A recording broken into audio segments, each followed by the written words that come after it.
Want to your thoughts on the big transition coming in from high school, your first year at the college level, and how big of a difference it was in the competition and the training. It's a huge difference. It's nothing like high school. You got to come in here. You got to get your head right real quick. Because everyone's competing for a spot. Everybody trying to get on the field. So it's competition, competitive. We all competing. We all working. So I had to get my mindset right on track and get ready to work. Plus, I came here as soon as when camp started. So I ain't have no spring. I ain't have no good off, like no real off season. So I got in here. I got in the playbook. My coaches helped me out tremendously. I had the OGs in the corners room help me out, and then I got to work. Thank you.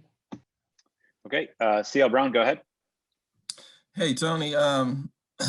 CL Brown with the Raleigh News and Observer, since we've never actually met before, but I was curious, what kind of went into your decision given, did the, pandemic and the fact that you weren't probably going to be playing high school football last fall factor into you coming early? And yeah, just what kind of gave you the confidence to make that jump? Gave me confidence was my parents, my mom and my dad. They just gave me that motivation that you can do it. It's the same thing you've been doing since you was little. Go out there and play football, and you're only gonna learn it, and I'm only gonna get better. Pick UNC because I feel like this unit as a secondary can go skyrocket. We can really have that chance to be DBU, especially working with our receivers that we got on the offense to help us in the secondary. Okay, Andrew Jones. Hey, Tony, I have a two-part question for you. The first one is, at what point after you arrived in Chapel Hill did you feel like, okay, I think I can definitely handle this? And the other part of the question is, how big was the Wake Forest game when you got put in the second half? Wake was having a lot of success.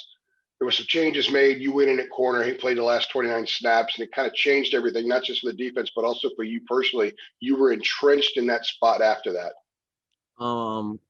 When I knew I could hang with the big dogs and when I knew I could play, I want to say about 4 weeks into our season.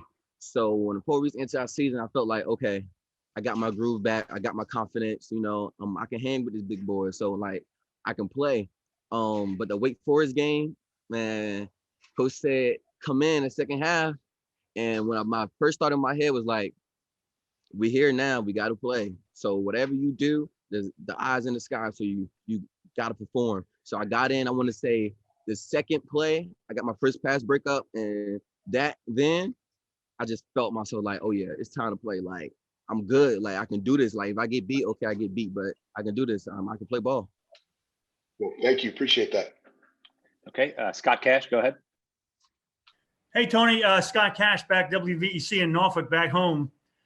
Just wondering, since you were such a highly prized recruit, you talked about having to perform when you got in there. How much pressure do you feel to maybe live up to expectations or just perform, period? Pressure, not a lot of pressure, because I know when you come to college, all that 5-star and all that other stuff is going, all that highly recruited stuff is going. You coming in here and you starting over from day one, get your work in, get right, get active. So, it wasn't as, like, I knew what I was getting myself into. Like, I knew I was coming in here and it wasn't going to be no, oh, well, you got to live up to this. Like, they knew I had to, get built, get some muscle on, get my mind right, The transition for any college person, it can be a challenge from high school to college. But when you throw in, being a D1 athlete, how do you do it all? You just got to have a mindset for it, because some people don't have the mindset. Like some people come in and they'll get thrown in the fire, and the playbook's coming this way, schoolwork, all that stuff, and they get just overwhelmed and they just fall apart. Me, I'm kind of like structured. So when everything was coming at me, like I was taking it, like I wasn't back down. So, but yeah. Okay, we got time for two more. For Tony, Greg Barnes, go ahead. Hey, Tony, you referenced, coming in right before camp, and it seems like you didn't really have a time to kind of catch your breath and slowly work into things. Once the season ended, you've had 2 months now you're going into spring practice. Were you able kind of to just take a step back and really focus on what you need to do technically and physically to kind of get ready for this upcoming season? And beyond that, kind of what are your expectations and goals for this spring practice period? The off season was very great for me. It helped me put on some size. It helped me get more in the film room. Just helped me get more confidence about training. Coming in here with the teammates, building our relationship even more trustworthy on the defense. And my expectations for this season is to be the best corner I could be. Just try to be the number one corner that everyone talks about. ESPN, Sports Center, just try to be that dude that everyone talks about. So that's my expectations. I'm coming in high. I'm trying to be the best DB in the country. Thank you. Chapel Fowler, go ahead.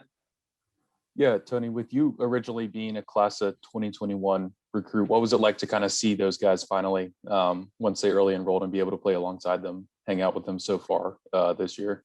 I was hyped because like as soon as I got here, like all I did was text a group chat. Man, I can't wait for y'all boys to get here, man. I miss y'all, man. I need to hurry up, man. It's almost that time. Then I'll be like, oh yeah, you got a week left, a couple more days. Then next thing you know, I say, see you tomorrow. And they here, and my face and my smile, like it's just lit up. My boys here, so we got to rock and roll. Thanks. All right, last one for Tony. Megan Plain, go ahead.